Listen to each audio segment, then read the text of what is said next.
Iya, karyawan buka usaha, boleh atau tidak?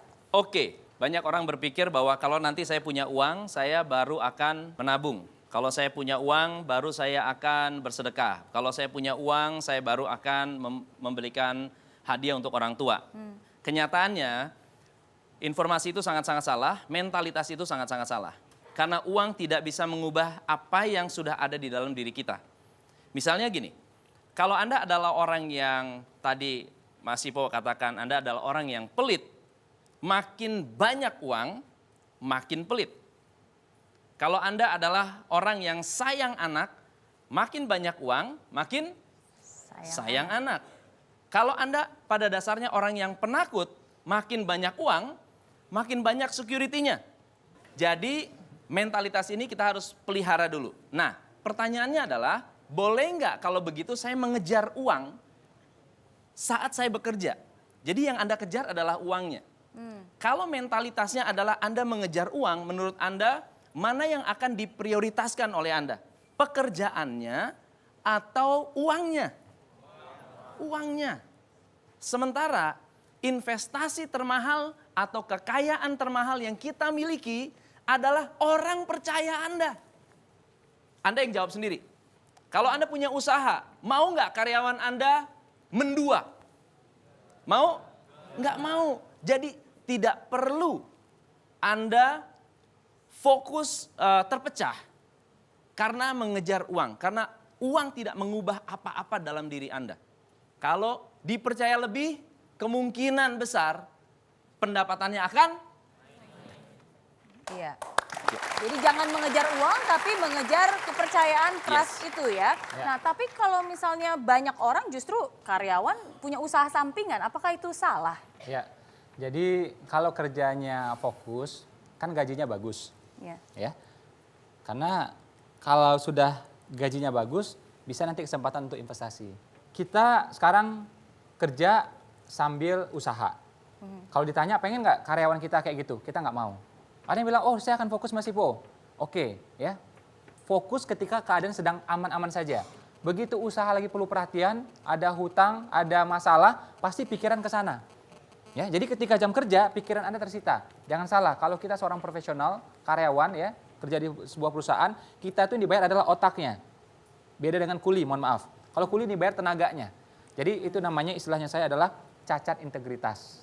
Ya, cacat integritas. Jadi memang sulit dibuktikan gitu ya, tapi pikiran jadinya tidak fokus. Sekarang dibaliklah, kita punya karyawan kayak gitu, kita juga nggak mau. Apa-apa yang kita nggak mau, jangan lakukan itu ke orang. Gitu. Toh masih banyak solusi lain, cara lain agar kita bisa mapan finansial, kaya finansial. Salah satunya tadi berhemat, ya. Kedua adalah berinvestasi yang nanti kita akan bahas. Jadi mental ini yang mesti ditanamkan. Ya, ini banyak orang nyambi-nyambi, akhirnya apa? Usahanya juga nggak jelas, kerja nggak jelas, gitu ya. Usaha juga nggak jelas, akhirnya saldo juga nggak jelas. Ya. Kalau investasi berbeda, kita tidak melakukan di sana, tapi uang yang melakukan. Gitu. Kalaupun mau bersikeras melakukan sesuatu, saran saya, misalnya mau usaha juga nih, nah mungkin pasangan yang melakukan. Contoh kalau kita, itu bisa berarti ya, anggota misalnya keluarga. kita punya bisnis laundry gitu ya, nah ya udah istri yang menjalankan di rumah misalnya, itu masih is okay. Tapi yang fokus adalah istri itu, bukan kita. Kita ujung-ujungnya apa? Tetap investasi kan, berinvestasi pada bisnis laundry tersebut. Jadi kita tetap fokus di sini. Nah, jadi mengurangi potensi untuk cacat integritas tadi. Iya, Ya. baik. Nah, thank you buat pencerahannya. Berarti kalau gitu ya kalau memilih mau usaha ya udah berhenti pekerjaannya Yes, dan usaha yes, 100%. Dan yang paling penting juga banyak orang pengen jadi pengusaha tapi sebenarnya masih punya mental karyawan. Exactly. Nah, Mari kita buat ilustrasi ya sama-sama. Ini adalah harapan atasan. Oke? Anda punya atasan. Harapannya karyawannya punya keahlian seperti apa? Anda akan pertahankan orang-orang seperti ini. Orang-orangnya gimana? Ulet. ulet, Orang yang ulet.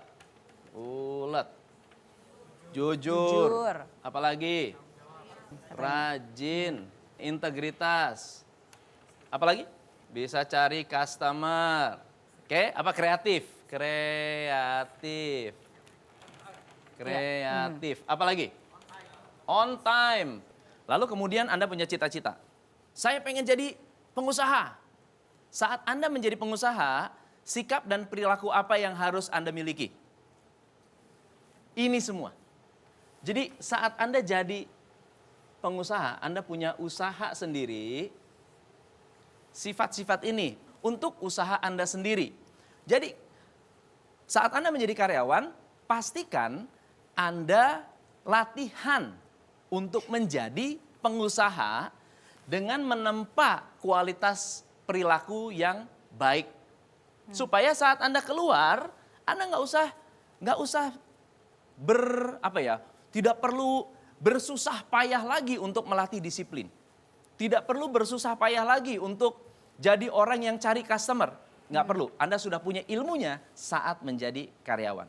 Ya. Ya. Banyak berpikir aku pengen jadi pengusaha, karena apa? Oh, bebas waktunya, banyak Ya. uangnya. Oke, tapi menuju ke sana nggak gampang. Oke.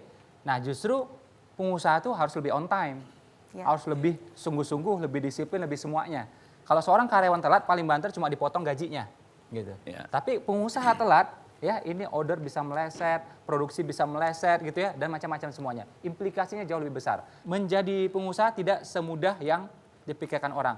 Oke, saya lebih senang teman-teman menjadi pengusaha, tapi mesti siap dengan konsekuensi ini.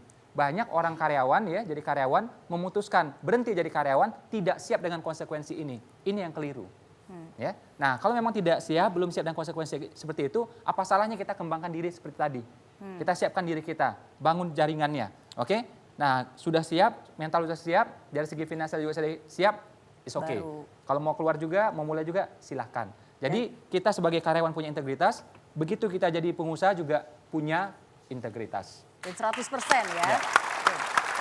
Jadi kesimpulannya adalah kalau kamu ingin jadi pengusaha hanya karena pengen jadi kaya, itu adalah alasan yang salah. Karena siapa bilang jadi pengusaha bisa kaya, jadi karyawan pun bisa kaya. Ya. Kalau bukan lewat usaha, terus gimana dong caranya? Nah, jadi bisa berinvestasi ya. Uang bisa dibagi, waktu bisa dibagi, pikiran nggak bisa dibagi. Ya, pikiran nggak bisa dibagi. Makanya fokus tuh cuma satu. Jadi kalau pecah-pecah, nyambi-nyambi jangan. Nah, investasi kita anjurkan. Ya. Ya, jadi Umar bin Khattab ya dulu sudah menyampaikan, wahai pekerja, jangan habiskan semua upahmu. Sebagian belikan kambing, sebagian belikan ladang. Itu. Apa itu kambing? Bisnis produktif. Jadi invest pada bisnis orang lain. Gitu. Kambing, peternakan gitu. Atau apa? Beli ladang. Yang bekerja juga. Kalau zaman sekarang namanya properti. Dan kita kerja tetap fokus. Karena ladang bukan kita yang mikirin. Ada orang lain yang mikirin. Jadi masing-masing fokus, hasilnya mudah-mudahan paripurna. Gini, kalau kita tidak main pada investasi, ya, gaji tanpa investasi jadinya pasti tergerus inflasi. Saya pengen tunjukkan sebuah mata uang. Ini sebuah negara, ya, di... Mata uang mana tuh, Pak Ini Ipo? mata uang mana ini? Inisial negaranya huruf Z gitu ya. Nah, ini uang beneran. Jumlahnya 100 triliun dolar. Ya. 100 triliun dolar, nolnya berapa tuh ya? Sudahlah triliun dolar lagi. Dan ini Dolar uang lagi. beneran. Kalau saya pegang uang seperti ini, mestinya saya menjadi orang nomor 1 terkaya di Indonesia. Betul? Tapi ini masalahnya bukan dolarnya Amerika, bukan dolarnya yang lain. Ini dolarnya negara yang tadi. Ya.